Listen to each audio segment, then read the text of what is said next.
Let's talk about Simpsons video games. No, not those. Although that would be a fun idea. I mean video games in The Simpsons. The Bone Storms, the Larry the Looters, the Earthland Realms. They've been covering video games since the very beginning, so we now have seen 35 years of entertainment history through their lens. But obviously, The Simpsons is not a show about video games, so they're going to cover some stuff in detail more than others. So let's look at it. How good are The Simpsons at covering video games? And in-universe, how different is Springfield's gaming scene than ours? For organizational purposes, I'm going to break this down into the 9 console generations, starting in the very early days and going all the way to modern times. Everyone, turn your TV dials to channel 3 because we're going back to the days of analog.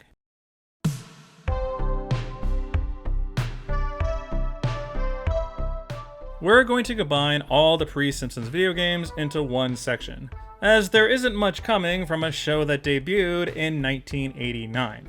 All of this is going to be references or flashback episodes. We know that Homer and Marge used to play Pong back in the day before they were married, thanks to Treehouse of Horror. If you're not an alien, this game was much less impressive in the 90s. These days were dominated by arcade games. Moe bought an Asteroids machine for his grand opening, and Teen Homer was really into it. Really into it. Instead of going outside and playing stickball, kids in the 1980s would enjoy its video game equivalent. Personally, I am more of a mumbly peg guy. Even Mr. Burns was into these gizmos, installing a Ms. Pac-Man machine in his office. Pac-Man was huge in the world of 1980s Simpsons, even getting married during the Super Bowl. In a Treehouse of Horror set in the 80s, we even get to see Bart and his friends at the arcade. Bart plays the Space Mutants machine, while we see several branded machines in the background. This segment also features the earliest home console in series history, as Bart has an Atari 2600 and plays E.T. with his friends. He falls into a pit, dies, and declares games will never get better than this. What are you doing, Bart? You're not even doing the little neck extender thing.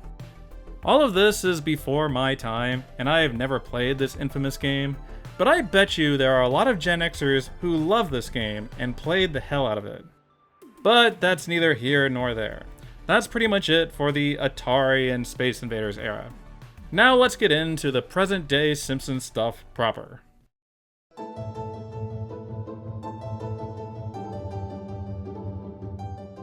Let's start this section out with Moaning Lisa, as this B-plot is the first video game spotlight in series history. The Simpson family own a home gaming console, and Homer and Bart have a rivalry over Super Slugfest. This is kinda sorta a Mike Tyson's Punch-Out homage, due to the colorful and cartoony boxer designs, even featuring a crossover character as the referee. Although this is considerably bloodier and is a 2-player game. It's worth noting that they use Atari-type joysticks with a button for this game, so this isn't strictly a parody of the NES. But considering what actual Atari boxing looked like, it's clear we're more in the 8-bit era now. Although maybe The Simpsons could only afford an old Atari, as we see Bart and Grandpa playing this unknown spaceship game in another episode. Early Simpsons didn't cover the console scene that much in general. The only other examples are Homer playing Bowling 2000 on this very Game Boy looking handheld that talks, as well as Ashley Grant dangling Disemboweler 4 over Bart's head. When I was little, I didn't like Ashley Grant because of this joke, but yeah, maybe she had a point about our obsession. Arcades were still huge in early 90s Simpsons, but only if you're a kid or a teen. If you go to an arcade as an adult, you will be mocked, shamed, and have to bark like a dog.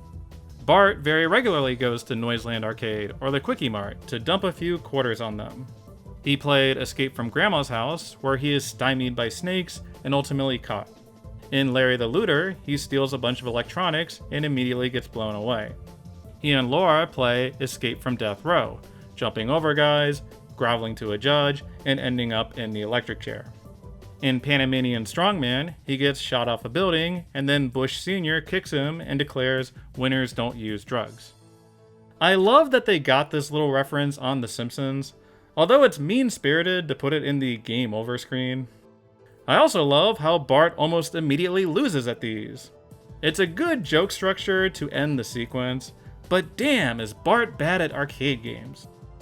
A couple new gaming trends are emerging in Springfield, most notably the rise of one-on-one fighting games with Touch of Death. Not quite Street Fighter 2, but it's a 3-button fighting game with a special move. The bullies seem to like this game too. Martin plays a game based on My Dinner with Andre, which was a pioneer of video game storytelling. Since they spend so much time in arcades, we see many background machines we don't know much about. One-off titles like Eat My Shorts, Nuclear Winter, and Nurse. There are 2 Escape from Grandma's House games introduced in Moaning Lisa. I want to know about this Robert Goulet Destroyer game that's popped up a couple times. I can't believe Vera signed off on it. At the Quickie Mart, Apu used to have 2 games, Great White Hunter and Nuke, which both sit in the background and are almost never played. Nuke is really bizarre in that sometimes it appears as Nukes with a small s on the side. I have no idea why it was designed like this, and why the tiny s sometimes appears and sometimes doesn't. I was gonna blame Klasky Chupo, but this goes on for a while. I also want to point out this series of games called Pack-Rat, because of how quietly prolific it was. We get Pack-Rat and Pack-Rat 2 in Moaning Lisa, and by Season 5, they made a follow-up game called Pack-Rat Returns. My conclusion is that Bart sucks at the Pack-Rat games, and that's why we never see it. The most common background machine is easily Time Waster, however. Like every business in Springfield seems to own a Time Waster cabinet. We've seen it in like every decade. The developer of Time Waster didn't crank out a sequel like those Pack-Rat people, but gotta respect the game's longevity. Overall, it's clear the Simpsons writers were still more into the 1980s arcade scene, and did most of their video game jokes about that. A lot of those old machines were still around in the early 90s, even if the trends were changing. Still, Springfield feels a little behind the times during this era. They went for a more classic Golden Age feel, and mostly avoided chasing contemporary references. For now.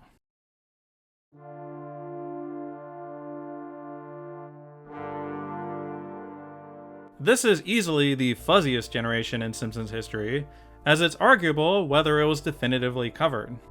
The Sega Genesis came out in 1989 and the SNES in 1990, and they were instead doing like Punch-Out and 80s arcade jokes.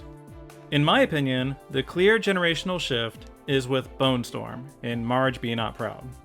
I mean, look at how aggressively 90s this commercial is. It's very much in the play it loud era of advertising. Obviously, Bone Storm is a Mortal Kombat homage, with its hyper-violence and these Goro-looking dudes. This game is so much cooler than that weird Street Fighter game where you fight a tank for some reason. The actual console Bone Storm is on is unclear. It almost looks like the original PlayStation, but those are definitely Genesis-type controller designs, so I'm gonna say that Bart and Milhouse were Sega kids. Also, you know, blood. Mario, Luigi, Donkey Kong, and Sonic clearly exist in the world of Springfield, but Bart doesn't play their games because they are too expensive for the producers. Bart didn't even go to see Donkey Kong at Noiseland Arcade, and he still got it. I'm personally annoyed that Yoshi doesn't appear during this sequence, and think it would be awesome if he showed up someday. Anyway, I love looking at all the other game titles here and wondering about them. Like Canasta Master, A Streetcar Named Death, and Sim Reich, a game that Will Wright doesn't talk about.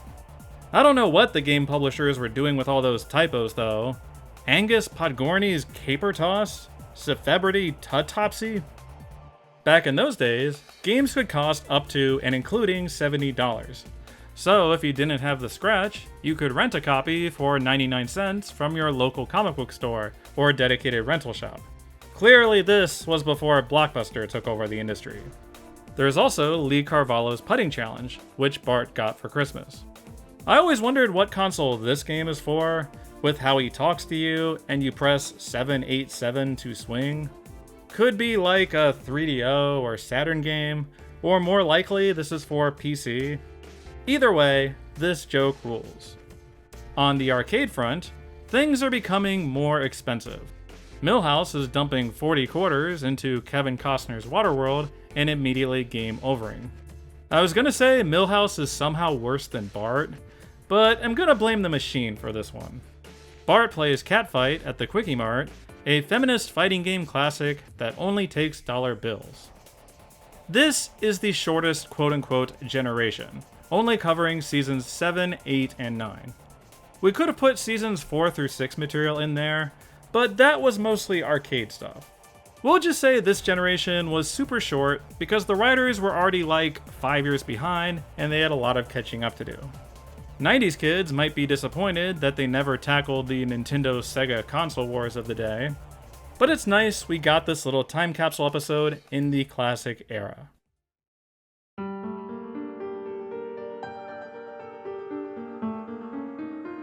When I think of this generation, I think the rise of PlayStation. So we gotta consider Dash Dingo the beginning of this era in Springfield. Bart and Lisa don't play Crash Bandicoot, they play Dash Dingo, which is totally different. It's not quite the from behind POV stuff you'd see in early Crash stuff, but it's in the ballpark. Games are also becoming more like collectathons, as Lisa is 4 power wands away from an anti-gravity lozenge. There was an ongoing industry battle over memory size and the number of bits. Bart has a GameStation 252 and kicks his into the fire when hearing about the GameStation 256. Also, what the hell? More joysticks? Bart was really into those flight sims. Typically, PlayStation controllers were the visual indicators of this era. Even crappy educational games at the mall used them. Fighting games haven't evolved into 3D yet in Springfield, as he is playing this 2D Hockey Dad game still.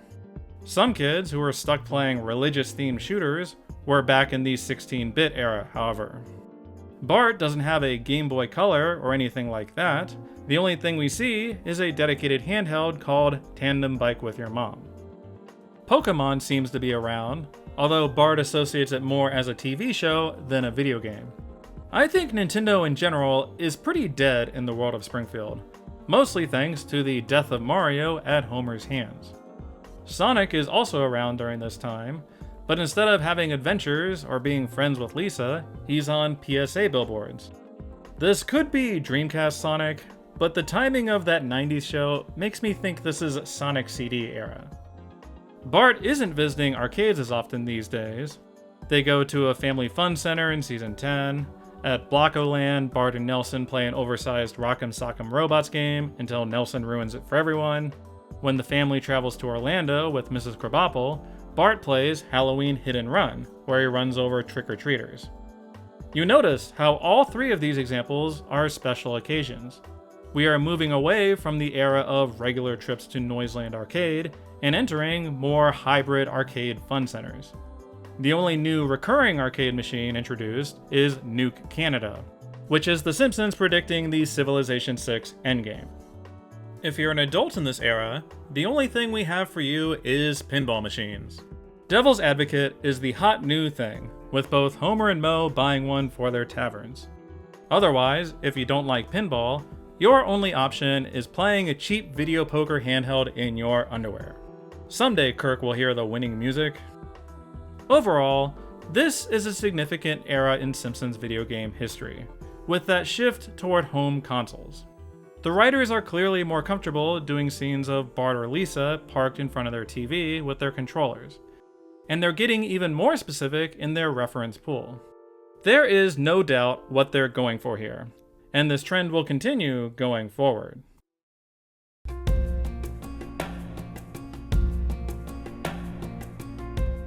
So, the big question here is, when did The Simpsons switch from PS1 jokes to PS2 jokes?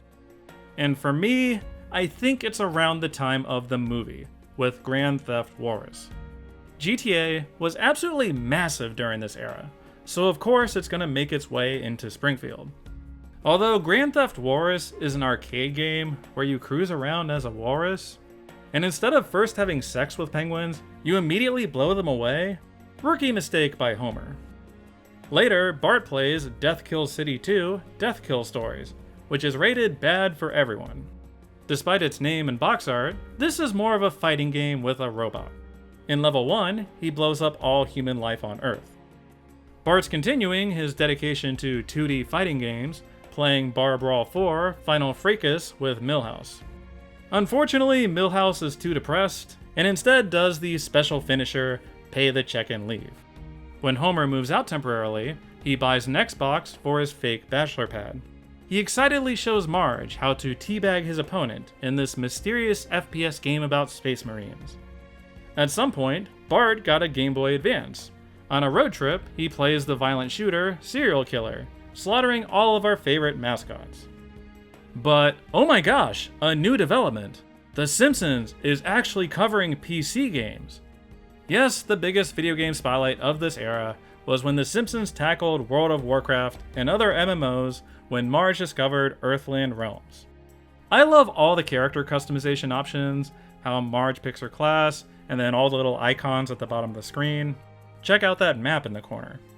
I guess in this game, Bart can just kill people wherever he wants and there are no safe zones. I don't know, this is a big gap in my personal gaming knowledge. And Marge is able to get rid of all of Bart's trophies without him knowing. Earthland Realms was smart to get that Hello Kitty license. This kind of reads as a Second Life homage too, with the amount of character customization and non-gameplay stuff you can do. At the very least, it's showing off the rise of immersive online worlds of the 2000s. Arcade and pinball machines are becoming increasingly niche.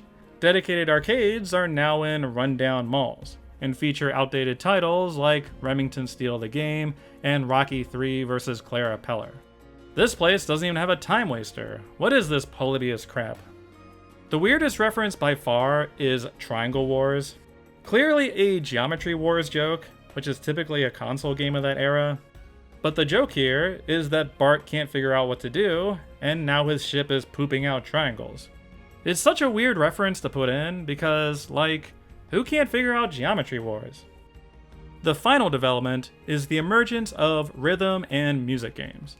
When a rival comic book store opens, they straight up have Guitar Hero and DDR machines. Spoiler warning, we will be seeing a lot more of this stuff in the next section. As a whole, I'm not especially impressed by The Simpsons' coverage of this era. I don't know, Earthland Realms seems well observed, and it's funny that this got enshrined in Simpsons history, but all the GTA stuff and other games either read as generic or out of sync with what was happening. Feels like the writers know the references, but don't follow the scene. The GBA was well known for its violent shooters. Hey, wait a minute. Maybe they didn't need to do proper GTA jokes because they had a whole game like that. All is forgiven.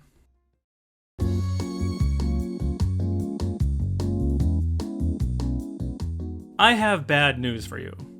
It is time for the Funtendo Z. This is, by far, the easiest era to identify in pop culture, because everyone was doing jokes about flailing your arms. Go watch Tropic Thunder, it's in there. The Simpsons leaned into this big time. Lisa sees Mr. Burns playing the golf demo, as well as trying out a World War II shooter game with the handy-dandy attachment.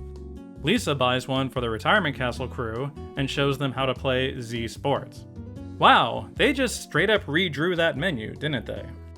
Ultimately, the Z ends up in the dishwasher because the retirement home employees are a bunch of assholes. The Simpsons love doing jokes about Mies doing silly things for a while, like Bart and Lisa whacking each other and Krusty lighting up a cigar. Z Sports isn't the only game on the system, however. Moe installed a Z Dance Dance Evolution pad at his bar for the ladies, as well as low blow boxing for the gentlemen. Bart has some Left 4 Dead-esque zombie shooter game for the Z, playing online with Reverend Lovejoy, until Marge stops them because of its violence. This is a reference to the Wii's multitude of online shooters. Bart still lives in the Xbox ecosystem too, as we see him playing the campaign mode of the Iceman Killeth. But that's pretty much it in the non-Funtendo front for a while. The arcade scene is slightly less depressing than last go-round, but is still relegated to fun centers. Bart plays some skateboarding game while Skinner tries to get laid, Homer and Bart go to the testosterone zone, and Homer tries out a motorcycle game. Since console games have advanced so much and are using motion controls, Springfield arcades are trying to provide more full-body experience games. Pokémon is still airing in Springfield, and Bart is amazed at how it stays so fresh after so many years. Homer is not a Pokémon fan, at least not in this episode. Mario and Luigi cameo around this time in one of Bart's dreams. Bart doesn't play mascot platformers, but instead dreams of them. I gotta be honest, this is my least favorite era for Simpsons video game stuff. The name Funtendo Z drives me up the wall a little, and all this motion control waggle stuff is such low-hanging fruit. It's the problem with these big crazes. The Simpsons kinda has to reference this stuff, but they inevitably end up late to the party with a take that I'm already sick of. At the very least, it's nostalgic to look back on. Like, oh yeah, those days where we were all swinging around Wiimotes and destroying our TVs. Good times. I still hate the name though.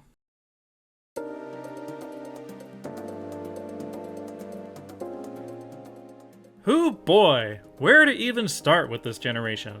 We've definitely reached the peak of Simpsons console gaming, with the family literally attending the E4 convention. We see so many sequels and references in this set piece. Most notably, there is an Earthland Realms sequel, Block-O versions of Cosmic Wars and Angelica Button. Personally, I'm wondering what Terrence Malick's Tree of Life Online and this Human Centipede games are like. Lisa tries out a marching band rhythm game that only she could possibly love. Bart tries out the Guts of War 2 demo and somehow finishes it. This devastates the developer, whose marriage was ruined by working on this game. I'm glad in our real world, video game devs aren't pushed to this degree. We also get this snazzy first-person shooter Medal of Duty parody with Homer, as he rushes the kids to the Funtendo presentation. The kids are so excited about the reveal of the Z-Zoo. Anyway, we never hear about Funtendo again. Bart's more into Xbox these days, playing the fighting game Mixed Martial Arts, Bloody Slasher, Frosty the Hitman, and the first-person shooter Plague Station 3.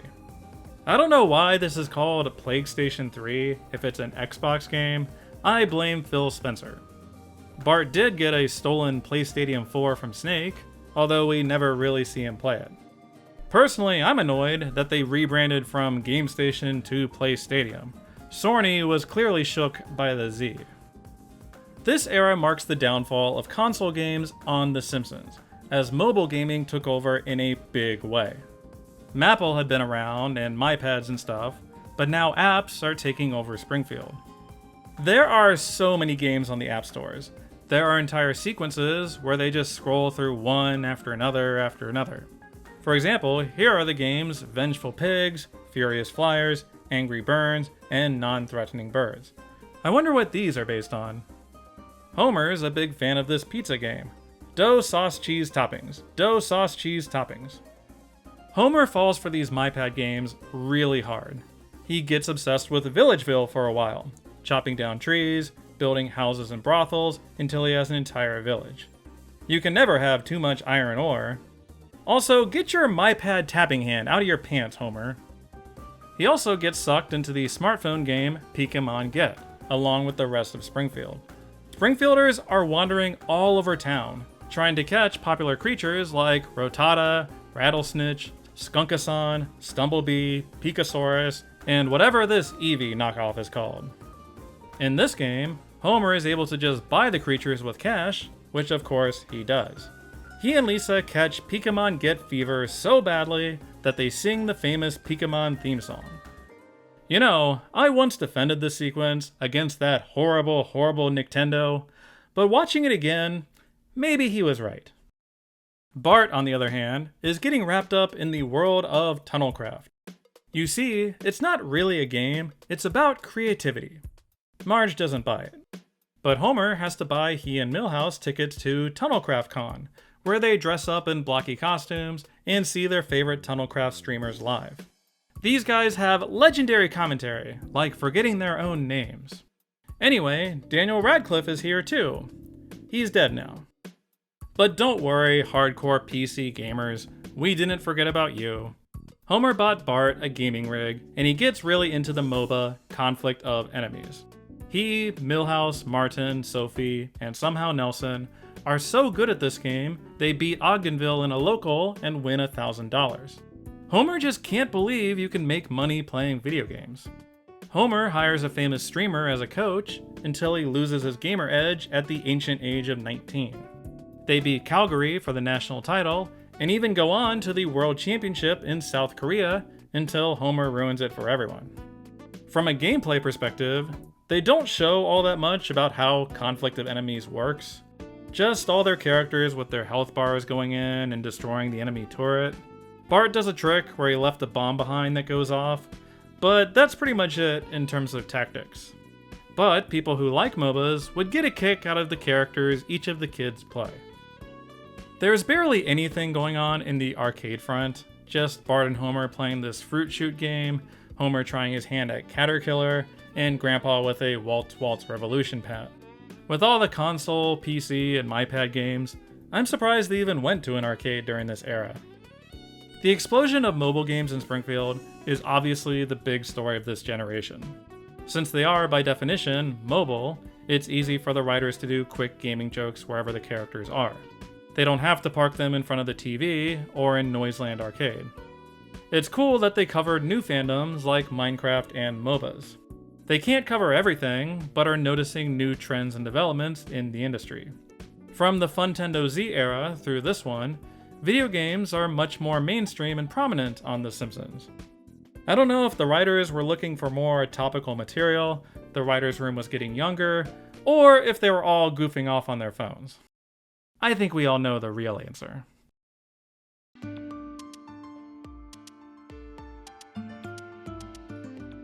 Like the SNES and Genesis era, this generation is also pretty fuzzy in terms of the cutoff point. Mostly because The Simpsons mostly stopped doing jokes about console games. We've never seen the PlayStation 5 or the Funtendo swap, or whatever the writers will call it. I think the big tipping point is Bart playing this third-person shooter called Half Month, while watching a streamer who's giving him tips. Yeah, Fortnite was on last-gen consoles, but I'm an old person, and still think of it as a current-gen game, so I'm putting it here. At some point, Bart got a VR headset and is playing some sort of Assassin's Creed-ish game. The big spotlight of this era is the Simpson family all getting into Boblocks. Bart discovers, thanks to his crappy computer glitch, that he can duplicate items and earn free Bobucks. So he sets up a profitable item farming scheme at the school with Skinner. The whole thing ends up being this massive turf war with another school by all the popular Boblox streamers. Meanwhile, Marge and Homer discover that they can communicate with Maggie in the game, and are amazed at the world of technology they live in. Also, Lisa is here. Other than that, they've backed off the mobile game jokes, just tapped out and Wordle stuff. Modern Simpsons prefers being referential these days, where Comic Book Guy will show off the ugly Sonic design, or Mario and Donkey Kong make cameos as local plumbers. Wait a minute, plumbers? Why is Donkey Kong here instead of Luigi? Barney dresses up like Wario at Halloween one year, and Homer uses a Pikachu hood to disguise his new stepbrother to look like him. And finally, earlier this year, The Simpsons did an elaborate Mario Kart homage. Nintendo fans, you did it.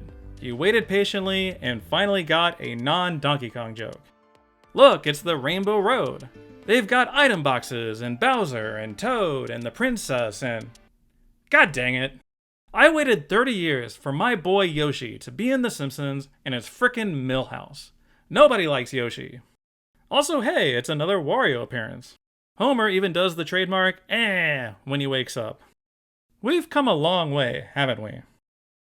That Mario Kart sequence, as well as covering Season 18 recently, reminded me how many video games The Simpsons has covered over the years. And I think it's something we take for granted these days. All sorts of TV shows, especially in animation, have done elaborate homages and references. But in the early 90s, seeing video games on TV was a real novelty. Being an animated program, The Simpsons were in a unique position to be able to cover them, compared to live-action sitcoms. When I was little, I thought it was so cool that The Simpsons had these bizarre and creative arcade games that we get these tantalizingly small glimpses of. My little mind would think, what happens in the game if Laura hits the remorse button one more time and made it? The fact that they did this very detailed video boxing parody in Season 1 is pretty cutting edge looking back on it. But what's cool about video games in The Simpsons is its long-running nature. The Simpsons has created these little time capsules of all these different eras of gaming.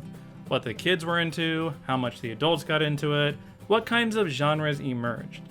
Hell, look at how much Homer was mocked and shamed for going into that arcade in Season 1. And by Season 35, the guy is dreaming of Mario Kart. Homer really is a millennial now, isn't he? I don't think The Simpsons has a flawless track record at covering this topic. They definitely fell back on the violent fighting game and shooter jokes for so long that they became generic and repetitive. There is something to the funny observation of, aren't these games so gruesome, like itchy and scratchy jokes? But if you're gonna do so many of these, I'd prefer more direct God of War homages and fewer generic FPSs. If you're gonna reference Fortnite, show Bart building stuff. Or don't show that, people hate building in that game. Either way, the little details are what make or break the reference. Less Triangle Wars, more Dash Dingoes.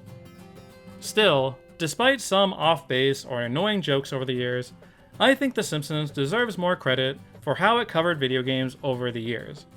Right from the beginning, they thought this was something worth covering, and they documented a lot of history and provided gamers a lot of laughs. The Simpsons may suck at death, but it's pretty good at video games.